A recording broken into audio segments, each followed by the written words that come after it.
Welcome to the Commercial Real Estate Academy podcast, the podcast dedicated to simplifying the commercial real estate industry for the masses. Each week, we sit down with industry experts to dissect the many facets of commercial real estate and extract valuable lessons you can apply to your business.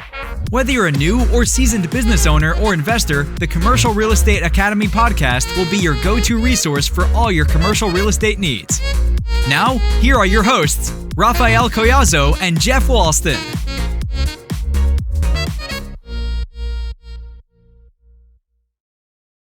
Welcome to the Commercial Real Estate Academy podcast. I'm your host, Raphael Collazo, here with my co-host, Jeff Walston. How's it going, my friend? Doing great, man. We are, what are we at?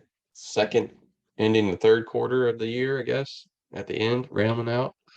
Business is great. Looking for making this next quarter coming up spectacular, more than so than last year. I'm trying to double sales and everything. So it's a big, huge commitment, but I think we can do it. Other than that, personal life's good and everything's great right now. I can't complain. What about you, Raphael? How's it going over there? No, it's going great. And as you mentioned, you've been doing some pretty cool projects. You're doing a brewery and a few other decent sized build outs as well. So excited to see those once they're complete, especially the brewery. I'll definitely be a frequent client, I'm sure.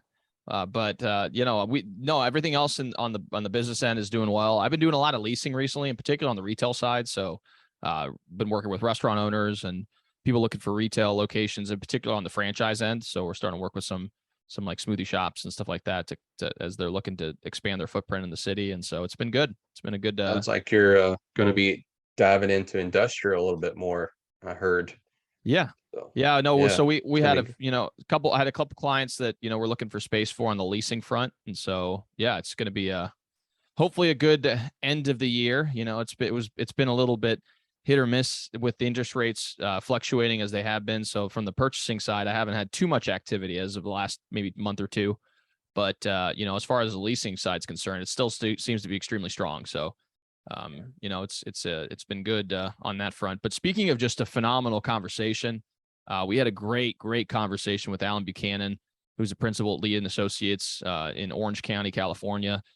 Just a wealth of knowledge. Has been in the business for almost 40 years. So, you can imagine the amount of insight that he has garnered throughout his years, and what he was willing to share in this podcast episode is nothing short of amazing. So one of the things we talked about really was his background. He came from a consumer goods business and then got into the brokerage front. He came from a family-owned business. And so he did have quite a bit of experience on that front, and then dove into the commercial real estate side and took it from there. We talked a little bit about some of the early struggles he faced in his career. Along with that, we talked about, how he decided to target the client that he ultimately goes after on a regular basis. He typically works with, family-owned businesses, which, he utilizes his experience to kind of share some insights, but really on the manufacturing and industrial front as well. And so, he kind of touches on what made him make that decision. And then we talked a little bit about some of the value he received from coaching. He's involved with the Massimo coaching. Rod Santomassimo is a very well-known coach in the commercial real estate industry, and he's a phenomenal individual when it comes to that vertical. And so he touched on some of the value he gained from that particular relationship, as well as some of the most effective strategies that he's utilized in his personal life and his business in order to grow his business long term. So I thought it was a phenomenal conversation. Allen is a very giving individual who's willing to give a lot of valuable insights to really anyone who's looking for it. So I definitely value the conversation that we had today. Jeff, do you have anything you'd like to add? What? I mean, you pretty much covered all the bases, but yeah, I can reiterate that Allen seems like a great guy and is very giving. Particularly the treasure chest gift that he's going to be given to you guys as the audience. I can't wait myself to partake in what he's giving freely, might I add. And so that's one of the things that I'm grateful for, that he came on and sharing his wealth of knowledge. So speaking of all that, we wanted to say that, the show is free for everyone to listen, to watch. But we do have a price, and that is just a recommendation. We would love to get your just one friend, colleague, someone who is interested in commercial real estate, to give them a recommendation on listening to the podcast, watch it on YouTube. And yeah, also we are looking for people that you might recommend, or if yourself you want to be on the show, contact us, and we will be more than happy to put you on the podcast and see where you fit in. So if you could do that as well, that'd be great. But other than that, Raphael. No, I couldn't agree more. I mean, obviously, we love producing these podcast episodes, but we want to make sure that we reach the broadest audience possible. And if you guys know of anyone who you think would gain value from the podcast episodes, feel free to share it with them. I mean, it's kind of like a pay it forward type of mindset. I feel like, our goal is to help as many people as possible. And in order to do that, we have to make sure that, more and more people listen to the podcast and can gain some value from it. Along with that, if you guys haven't already, we obviously greatly appreciate if you could leave us a 5-star review on Apple Podcasts or Spotify. It does make a huge impact in people's decision to start to listen to the podcast when they're looking at podcasts. And we've seen an uptick in our downloads as a result of you guys doing so. So if you haven't already, don't do it if you're driving or doing something that requires your full attention. But when you do get a chance to, please stop, go to Apple Podcasts or Spotify and leave us a 5-star review. It really does mean a lot. So again, thank you all so much for the support that you guys have shown us so far. So without further ado, let's go ahead and dive right into the podcast. Well, hey, Allen, great to see you this fine morning. Great to see you as well. Thanks for having me. I'm really looking forward to this interview.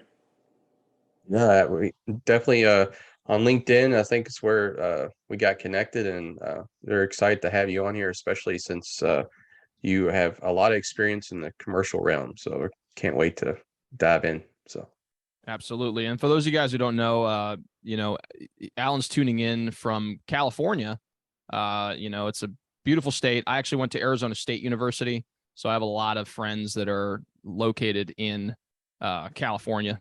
So it's been a while since I've been back, but I'm looking forward to hopefully getting back here soon. Yeah, that's we call that Southern California East here. Mm-hmm. Most kids that can't get into California schools end up at either Arizona or Arizona State. One of our sons being one of those. So I totally get. Where'd he go to school? He went to Arizona. I went to Arizona. Okay, the healthy rivalry there, so that's good. Yeah, I went to high school in Southern Arizona and went to Arizona State. So it was a great school. I enjoyed myself, and obviously I studied engineering while I was there, so got into the engineering space for a while. But looking forward to having this interview because I mean you've been in the business for many, many, many years, and I know you'll be able to provide a lot of insights to our audience. And so, typically what we do when we first get started with the interview is we like to learn a little bit more about the person that's across the table from us. So if you don't mind kind of sharing your backstory, I think it'd be great. Sure. I grew up in Arkansas, Texarkana, Arkansas to be exact. Grew up in a family-owned and operated business. Our family bottled and distributed Dr. Pepper, 7-Up, and Pepsi, which everyone knows today. But back in the 30s, when my grandfather founded the Dr. Pepper Bottling Company, not the Dr. Pepper Bottling Company, but our little franchise portion of it, no one really knew that product. So it was a bit akin to when I joined Lean Associates in 1984. No one knew who Lean Associates was. But my career trajectory was to run the family business at some point. So I went to school, studied economics. That was going to be the focus. And then when I graduated, or about to graduate, my dad said, you don't know squat. He didn't say squat. He said, you don't know squat. And you need to go and get a job with one of the big consumer goods companies, learn how they do things. And then I might hire you if I see fit. So that's what I did. That's what took us to California. Been married to my bride now for almost 43 years. And we have 3 kids, 2 of whom are married. One is getting married hopefully this year. And then we have 5 grandkids. So we've been very blessed. I found Lean Associates kind of by accident. When I left the consumer goods business in 1984, I just went in and quit cold turkey. And my boss at the time asked me what I was going to do. And I said, oh, no, I just know I'm not going to do this anymore. And so I went on about a 30-day journey to find really the right match of, I didn't want a boss. I didn't want a cap on my income. I wanted to stay local. I really like entrepreneurs, and at the time didn't know I'd spend a career serving them, but I knew that that's the realm I wanted to get into. And a family friend pointed me in the direction of commercial real estate. And here we are 38 and a half years later, still doing the same thing. So that's a bit of who I am and what I'm about. That's awesome. That's great.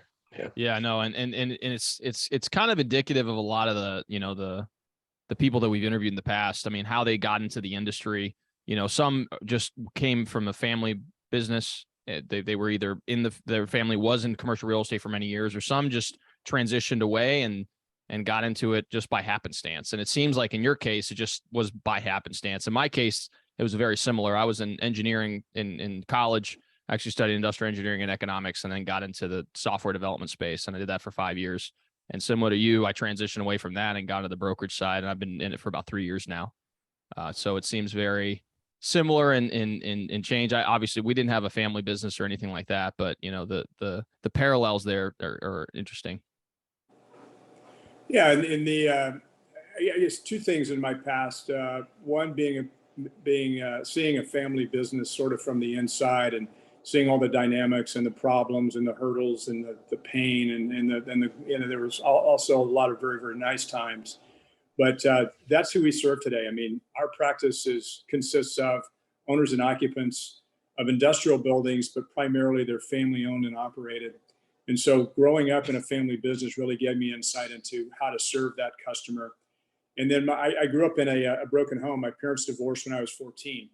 And little did I know at the time that the intermediary role that I played with my parents and then between my parents and my siblings would serve me well going forward, because I really learned how to see both sides of an issue and with the goal of resolving it. So I look back and, it's sort of like the Karate Kid, the wax on, wax off. You don't know what you're learning at the time, but you're preparing yourself for a career. And so those two life events have really helped shape what I do for a living. Yeah. So I got a question. I love your story and how you kind of came into it, but if you could go back, would you decide to go the residential real estate route, or would you still stay in the commercial sector? I would still stay in the commercial sector.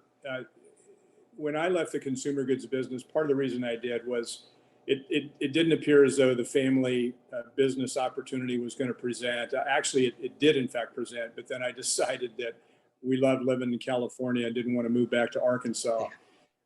So that was a big determining factor. But another reason I left the consumer goods business is as your responsibilities in the consumer goods business grow, so does your geography. And I didn't really like being away from my family for 4 nights every week. And I really didn't like working on weekends, which, as I think about the residential world, and I've never sold houses, so I'm assuming this is the way it goes, but evenings and weekends are when you find folks who own homes because they're home, they're not at work.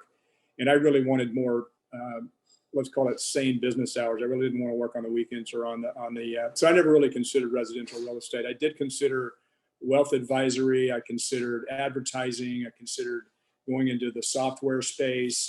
And those really were insurance, I believe, was another career I considered. So those really were the areas where I focused. Yeah. Go ahead, Jeff. We're saying. I could see how that working those nights and stuff, like with your family and stuff, not want to take away. That's one of the decisions why I primarily focus on commercial construction and not the residential side of things. It's just, there's too many hours after hours, and it's not a business structure, and you're working all weekend, not just partial, and there's a lot. So I can definitely relate to that. Yeah. And we kind of always talk about it, like the emotional piece that is a lot more, I would say a lot more prevalent in the residential side. I know a lot of my residential friends, they're always talking about, a variety of different things that happen when they're dealing with residential clients that, although you do have this emotions on the commercial end, it's not nearly as profound as it would be in the residential side, at least. And again, I haven't sold residential real estate, so I don't know. But it just seems that a lot of my clients, especially the business owner clients that are a little bit more established and and know that they've been operating for quite some time. A lot of their decisions are based on, logic and trying to get through solve a problem for their business. So. Right. And I used to believe the same thing. And what I've come to now believe is that sales of anything are driven by emotion. They truly are. And whether you're a business person running a multi-million-dollar company, or whether you're looking for a house on the weekends, it's still there's still an element of that's emotional. So it's really important, obviously, to be able to understand, tap into that, have empathy for that, and the fact that I grew up in a family-owned and operated business really gives me those tools. Definitely. No, I couldn't agree more. So one of the questions I had is, and this is something that I'm sure you dealt with early on, is, you didn't come from a environment where commercial real estate was a family business, right? So, when you first jumped into the sales side on the commercial real estate front, I'm sure there were some struggles that you faced early on to try to establish yourself within your market. So if you could kind of touch on that, and then maybe share some insights pertaining how you were able to overcome those, I think that'd be helpful for the audience. Sure. Fortunately, my selling career was with Procter and Gamble Distributing Company back in the mid '80s, back in the late '70s, early '80s rather, and then I went to the E&J Gallo Winery, and both are highly noted and reputed for their training programs. Procter and Gamble at the time probably had the best sales training program of any consumer goods company in the United States. They, Xerox, IBM were really the training grounds for a lot of your commercial real estate brokers today that are my age, that are in their, call it, mid 50s to early 70s. I'm 65. So fortunately, I knew how to dress, I knew how to set objectives, I knew how to create a calendar and to-do lists and priorities. I knew how to organize my day because I'd been selling for 5 years. So the challenge for me is I had to learn the lingo. I had to learn what a triple net lease, an industrial gross lease, what a difference between an industrial building, an office building, a retail shopping center, all those things. And fortunately, I had very, very good mentors when I started. I was trained by a team. There were 3 of the gentlemen and two brothers and then a third. And they were seasoned veterans. The older 2 had been in the business probably 7, 8 years. The younger brother had been in the business about 5 years. So I was able to tag along with them. They were kind enough to put me on 3 or 4 listings.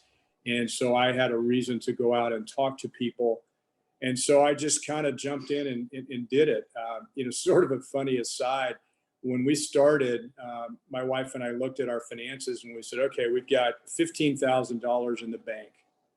And she was working, she was doing very well. We had a 3-month-old son and he was in daycare. And we said, okay, we will be able to survive without me making a dime for 18 months. And $15,000 went a lot farther back in '84 than it does today. But 2 months after we started in the business, and I was still studying to become an agent. I didn't even have my license yet, which meant I couldn't earn commissions. So 2 months, we found out that she was pregnant with our second child.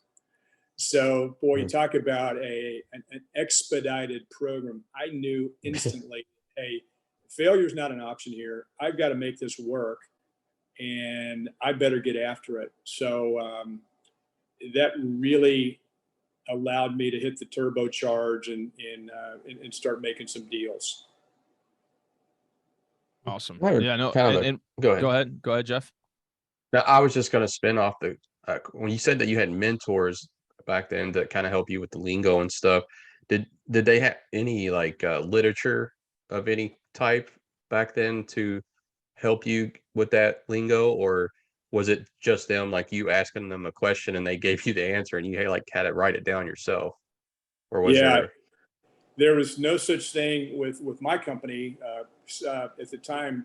CB Commercial, which was a big player, Grubb & Ellis was a big player back in the mid '80s in Southern California. They had training programs, but Lee & Associates didn't have a training program. My training program, when I showed up the first day, is he said, here's your desk, here's how you work your phone. Oh, by the way, here's a copy of a business directory, good luck. and that was it. That was my training program. So no, the lingo, it's interesting. One of the early lessons I learned is one of my tasks is I had to prepare a survey for a tenant requirement. And so I was calling brokers and I had to dance around asking them about pricing, because if you weren't licensed, you weren't able to discuss pricing. So that was a bit of a challenge, but we figured out a way around it. So I had put together this survey, and I was really in tune with all the prices per square foot, and so that my seniors didn't have to do any work. They could show up and they could talk intelligently about the various alternatives. So anyway, we show up, and I had everything researched. I had all the prices per square foot. We talk in terms of rents on a monthly basis in California. I know nationally they do it annually. But this tenant pulled me aside and he goes, I appreciate all this price per square foot jazz. He says, but what is my monthly payment? And I was stumped, because, all right, yeah, monthly payment's pretty easy. You multiply the rent times the square footage, but that means I had to go through and look at the survey and figure out the square footage, figure out the price per square foot, and do the math. So, to your question about lingo, that sort of, if you will, taught itself to me over time through actually doing it. Yeah. And that's kind of the sentiment that a lot of people have shared, especially those that have been in the business for some time, is that the support, especially when you first got started, was not nearly what it is today. Even I feel like there's a lot more resources out there nowadays to learn a lot of the lingo and various different, nuances of the business that just weren't around back then. So I think if anything, it's definitely great to see that being prioritized in a variety of different facets. I mean, you see it all over YouTube, you see it on LinkedIn. People are posting content on a regular basis, kind of sharing their insights. And so that's kind of something that I think is very positive for the industry going forward. I'm really looking forward to seeing how that, impacts the next generation of brokers and really just real estate professionals in general.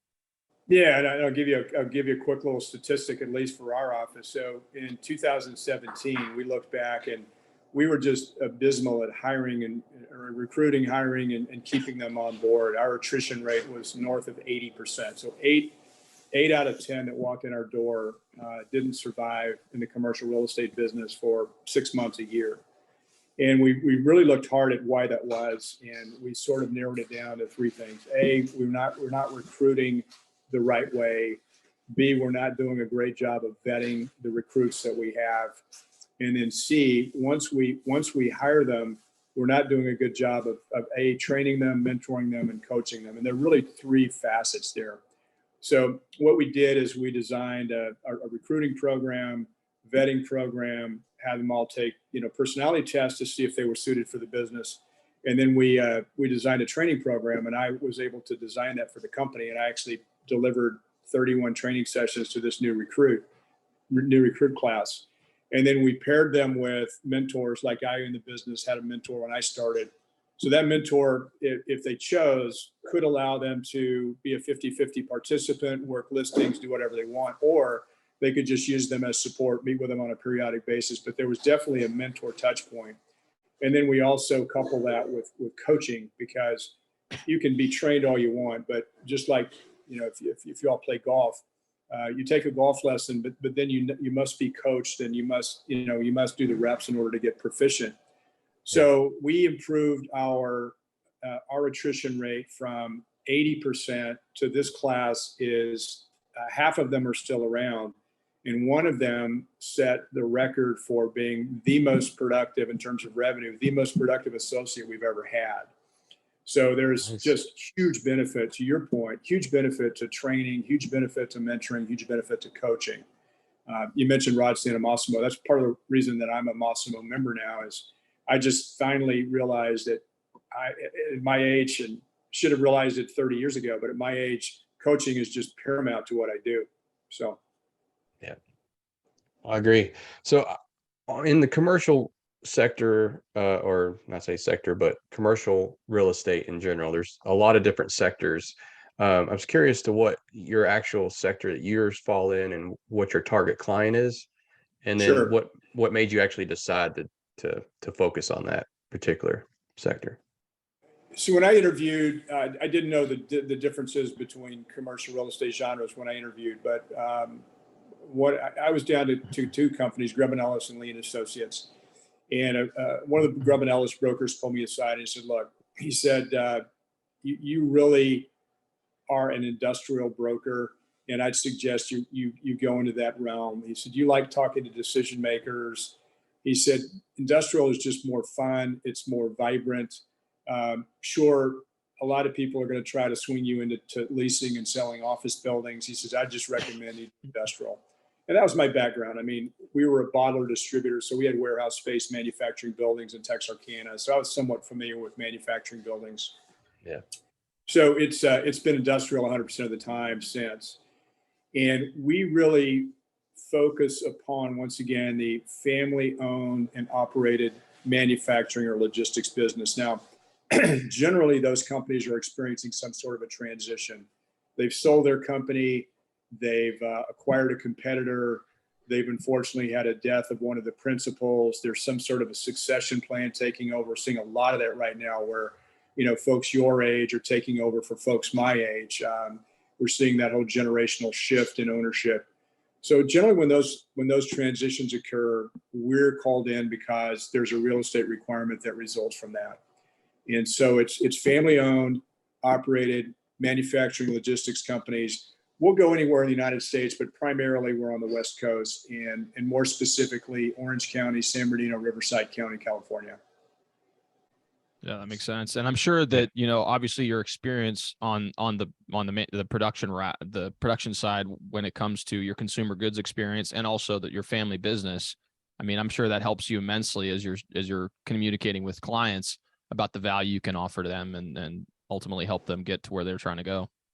Exactly. Yeah. It's frankly, it served us very well. That's phenomenal.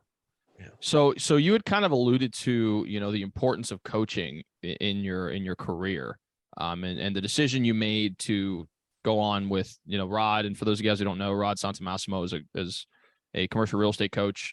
He's been around since, I believe, was it 2008 or 2009, I think is when he started his coaching business, and he's been doing it ever since. And, I've had coaching in the past from different coaches for a variety of different things, and I definitely see the value from it. I guess one of the things that I am curious about is what do you think in particular has been, some of the benefits you've received from just getting coaching on a regular basis? It's truly been transformational. And what I mean by that is it's transformed the way I think about the business, the way and the way I do the business. One of the big lessons early on was how important inactive clients are to your trade. And when I say inactive clients, a lot of people refer to them as past clients, but they're not past clients. They may be past clients for you, but we refer to them as inactive clients. And they could be active with another broker, but just identifying the people that you've done business with in the past and how you can serve them, what they're up to today, that's been huge.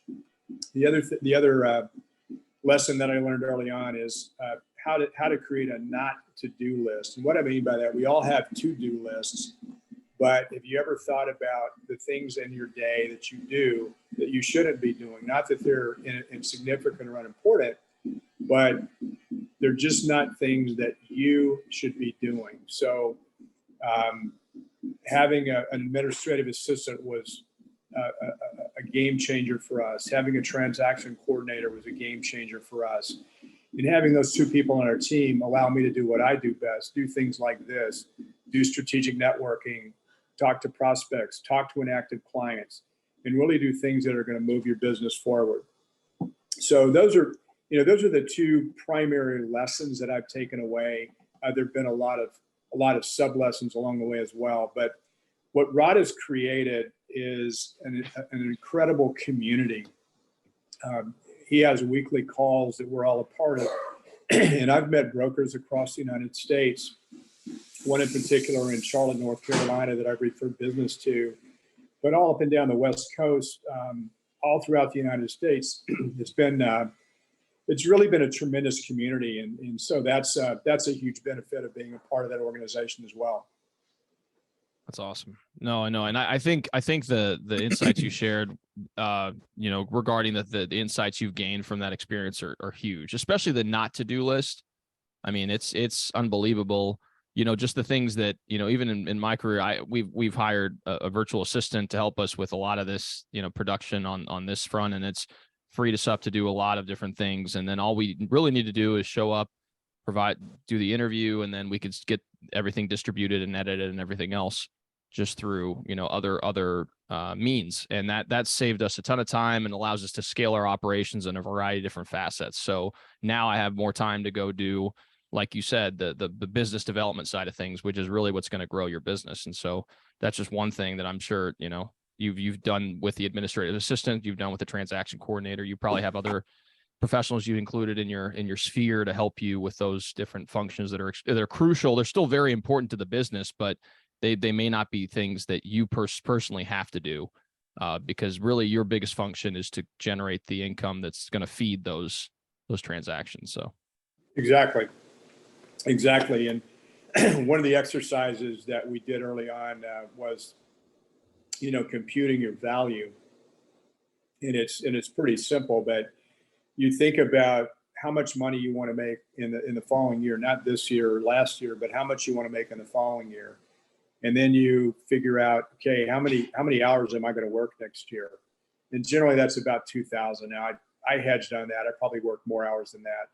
But if you take let's say you want to make $1 million a year and you're going to work 2,000 hours, that means your time is worth $500 an hour.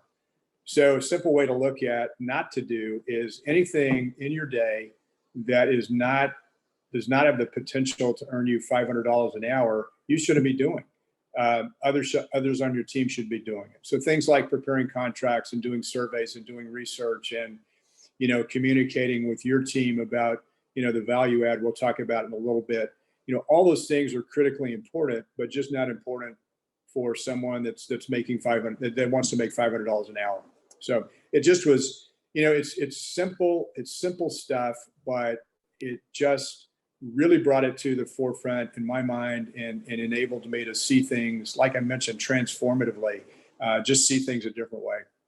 Absolutely. And then really it's a mindset shift, right? And that's the critical junctions in my life, and I'm sure in your life is they're just different pieces where an idea or something has been that triggered a different path that you took. I mean, we always talk about the books that were impactful to me. I read this book called The Compound Effect by Darren Hardy, and the premise of the book is small, positive, consistent action taken over time adds up to massive results. So if you write, 500 words a day, for example, you could write a 200-page book in 3 months. Or if you do 10 calls a day over the course of a year, it could be 3,000, right? So you don't have to take massive action every day, although, that is fine. It's the consistency piece that really makes a difference. And so that's obviously, an insight that I gained when I was younger in my career, 23 years old, 24 years old, and that served me throughout my entire life. And obviously your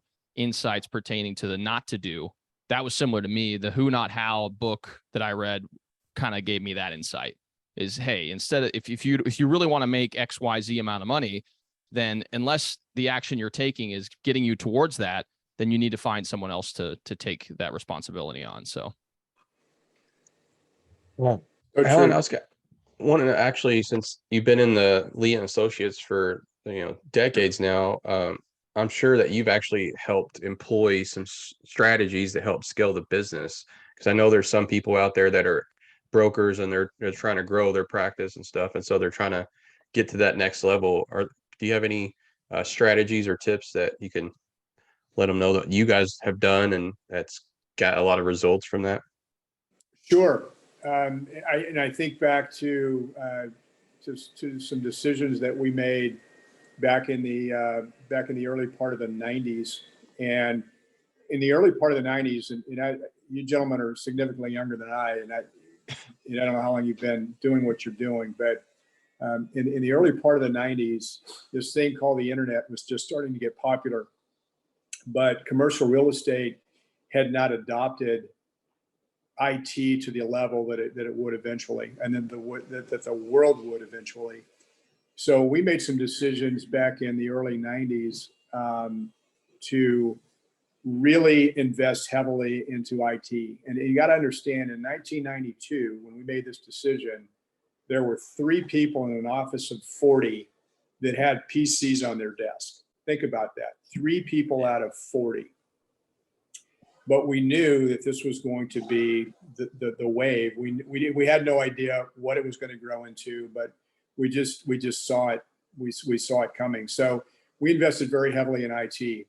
And another decision that we made, although we really refined it, and I touched on this a bit ago, was training. You know, how you onboard new agents and what sort of an experience do they have, and how do you make them successful? Because it's a brutal business, and it's commission only. It's filled with folks that are significantly older than those that start in the business, and they have long-lasting relationships. It's just very, very difficult to break into that. So we made a lot of recruiting and training decisions that have helped scale our business. And then I guess the final thing that I'll mention is I've always been on the forefront, dating back to the early 90s with our IT push, but I've always been on the forefront for commercial real estate technology. And I've always pushed our company in that direction. And an example of that would be, you know, our company, and we have 65 offices in, I think, almost every state in the United States now. When I started, the company had 2. But all 65 of our offices use a program called Build Out. And I was contacted by the Build Out folks, and they said, hey, we understand you're sort of a mover and shaker in the tech world, and we'd love to show you this. And they literally were 15 seconds into their pitch. And I said, time out. Went and got my president. I said, you've got to see what these folks have come up with. And so we created a ground roots program to use Build Out in our office, and then rolled it out to the entire 65 office group. So I just would say training, technology, really be on the forefront of those, because training helps you onboard, make agents successful. Technology helps them be more efficient. And if you can aid them in those 2 ways, I think you're going to be very impressed with your results. Absolutely. Yeah, Go ahead. I couldn't agree more on the technology front. Even in the past 5 years to 10 years, how much it's actually scaled in the commercial real estate world. I know Raphael can tell you more about that, because he went to the CRE Tech Conference. Was it last year that you went up there? Mm-hmm. Yeah. And just some of the things that he told me about is like, wow, this is going to be really impressive coming down the pipeline to see having those capabilities. So can't wait to see that myself. Yeah, and if you ever want to get your mind completely blown, go to a residential version of a commercial real estate tech conference and see what they're doing. And then realize just how far behind the curve commercial real estate is, even to this day. They're doing some amazing things. Yeah, no, I mean, residential, I mean, I feel like there's a lot of technology companies out there that are servicing the residential real estate industry in particular. And then, you know, I went to the conference. Michael Beckerman, who's the CEO of CRE Tech, we've had him on the podcast several times, and he kind of is obviously a big leader in the push towards trying to expand the technological footprint within the commercial real estate side of things. And, you know, just through, you know, his conferences and his involvement in the tech side as a whole, I think we've started to see trending upward. And obviously, as more and more tenants start demanding technology within the different buildings that are out there, I think that's also going to create a growing demand for, you know, innovative technology solutions that can better serve, you know, ultimately the tenants and clients, you know, on the brokerage front as well. So, you know, I'm very optimistic about what, you know, is coming down the pike and the trending upward that we were seeing, but we still have a long way to go, like you said. And coming from a tech side, you know, I obviously was an engineer and a developer for quite some time. I'm very optimistic, and I love the stuff. So I can kind of geek out when I'm talking to some CEOs of tech companies, because I can see the value that it can be applied if you do apply it correctly within the different facets, whether it's construction or brokerage or, insurance or whatever. So, yeah, I'm a tech geek myself. And it's interesting you mentioned Michael Beckerman's name. I used to write, when he had the news funnel, I used to write a column for him on a weekly basis. And so really was familiar with Michael when he first started and watching his success. We actually had the privilege of meeting one another when he was in Los Angeles a few years ago. But there's been a tremendous amount of consolidation in the tech world as well, with Lightbox's acquisition of Real Capital Markets, Client Look, which is a CRM, and digital map products. And then you see what BuildOut did last year with the acquisition of Apto, Rethink, and Prospect Now. Jeff Finn and I can't remember Jeff's partner's name, Mark Kingston. Jeff Finn and Mark Kingston, about 10 years ago, went on a consolidation with REI Wise, at the time, REA, and a couple of other pieces that they bound together. But it's, the big gorilla in the world of commercial real estate is, is still CoStar. And I'd love to see CoStar start to share some of its data, because it would truly revolutionize what we do, because we still operate in these silos of data that don't talk to each other, which is unfortunate. Definitely. No, I could agree more. So, just so, and we had talked about this briefly about the audience that we've targeted that really listen to our podcast. And we've had, obviously brokers, lawyers, insurance people. We've had, construction company owners and developers and investors that do listen to our podcast on a regular basis. But, we definitely have quite a strong contingent of brokers, and those brokers, a lot of them are younger in their career. So one of the things that I'd like to ask you is, if you could go back in time to your younger self and kind of sit yourself down and say one piece of advice that you could share that would really just shift the trajectory that you had, what would that piece of advice be? Learn to strategically network. Okay. Well, what do you mean by strategically network? When we get in the business, we're taught to go and find a deal.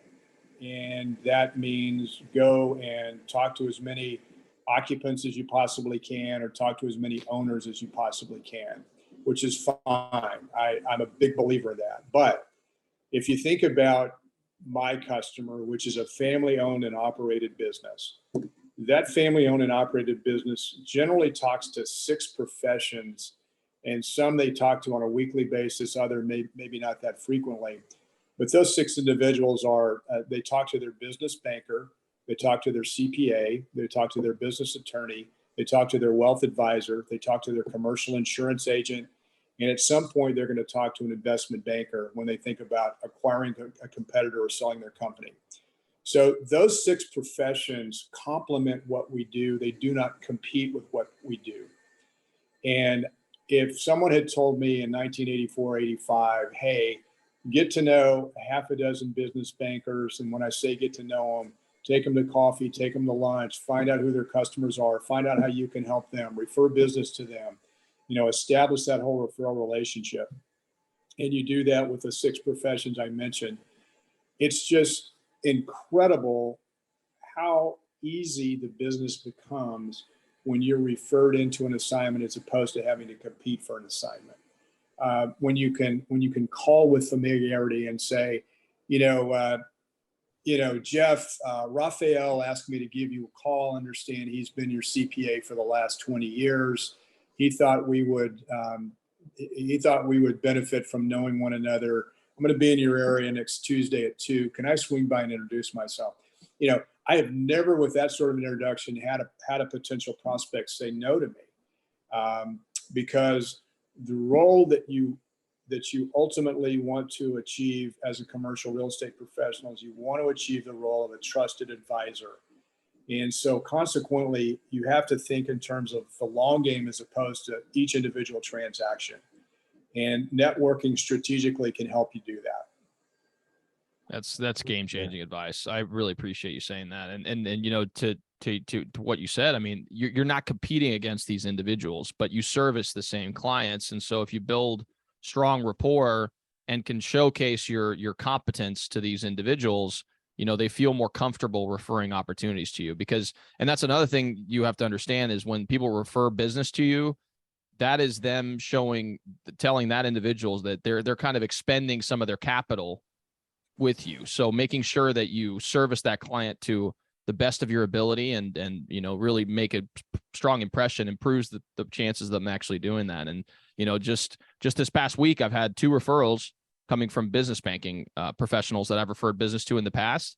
And, you know, they like to interact with me. And I had lunch with one of the business bankers the other day, and he just referred me another client, and we're going to be looking for industrial leasing space for them. So, you know, that would never have happened had, you know, I'd not referred business to them and kept contact with them over time and, you know, tried to add value to them as they try now to add value to me. So I think that's a great insight.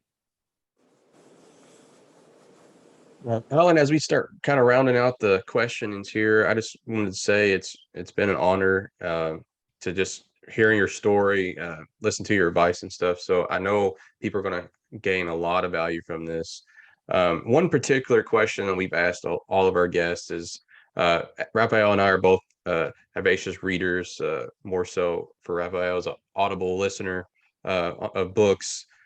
So one of the questions is, what is one of the most impactful books that you've ever read? And it doesn't have to be commercial, real estate related. It's just something that maybe has changed your thought process and maybe changed your career path and of sorts. So. Yeah. So if I may do 2. Sure. The first one is a personal for personal, but I am a big believer that personal and business are intertwined, and it's called The Case for Christ by Lee Strobel.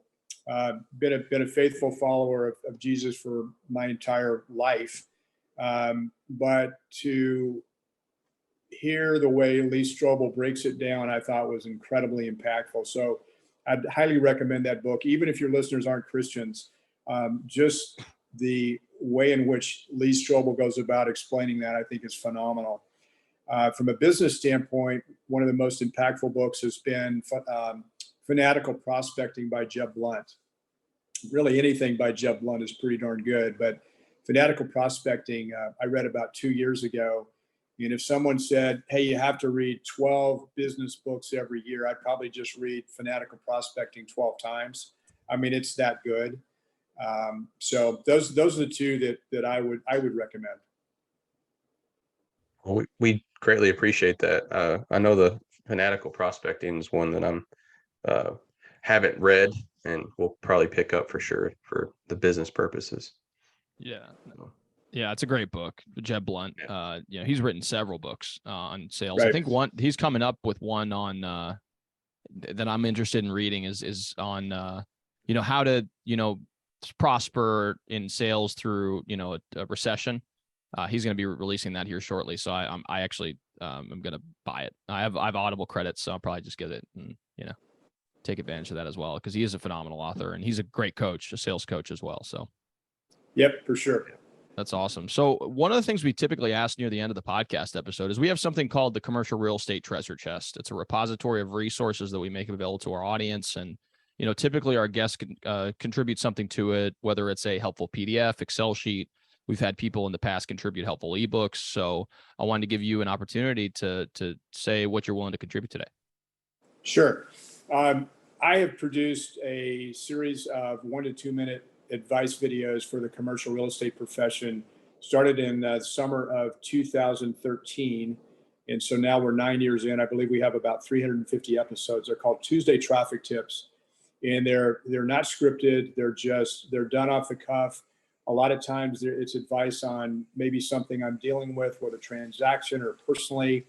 And I will send you a link for the Tuesday Traffic Tips. They're on YouTube.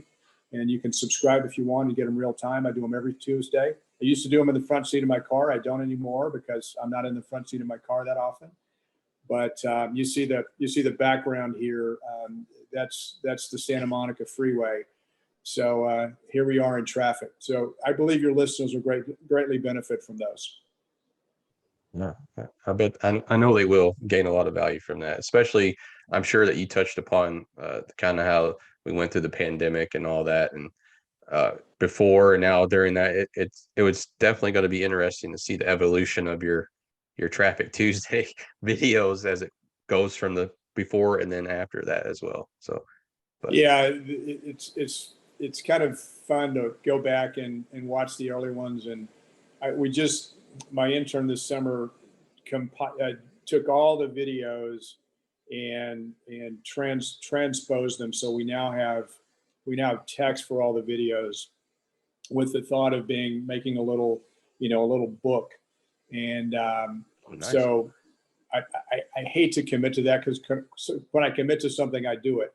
But the goal would be to have that in print by the end of the year. So stay tuned for that. There you go.